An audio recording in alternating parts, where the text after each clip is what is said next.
In today's video, I'm going to teach you how to delete X history on iPhone.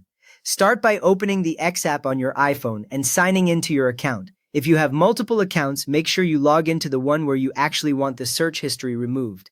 Once you are signed in, you should land on your Home tab, where you see your usual timeline of posts and replies. Now move to the Search tab. At the bottom of the screen, tap the search icon that looks like a magnifying glass.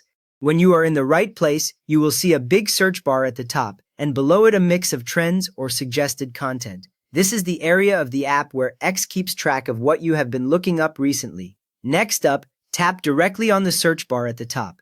When you tap it, the keyboard appears and your recent searches show up underneath. You might see a short list or a long one depending on how often you search. If you do not see anything yet, try scrolling a little, since the list can extend below the first screen. At this point, let us remove a single search you no longer want saved. Look through the recent searches list until you find the exact term you want to delete.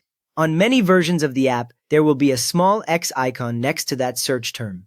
Tap that X, and the entry disappears from the list immediately, with no extra confirmation. If you have the version where that X is missing, press and hold on the search term instead, wait a moment, then choose Delete or Clear from the small menu that appears. Once you select that, the term is removed from your recent searches list.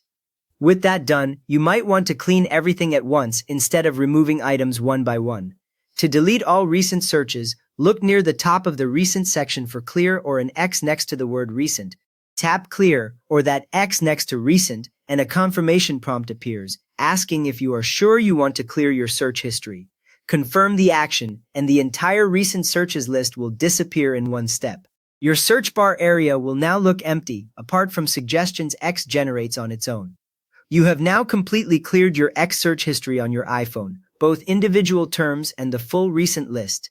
If this helped you tidy up your X searches, please give the video a quick thumbs up and consider subscribing for more straightforward iPhone tips.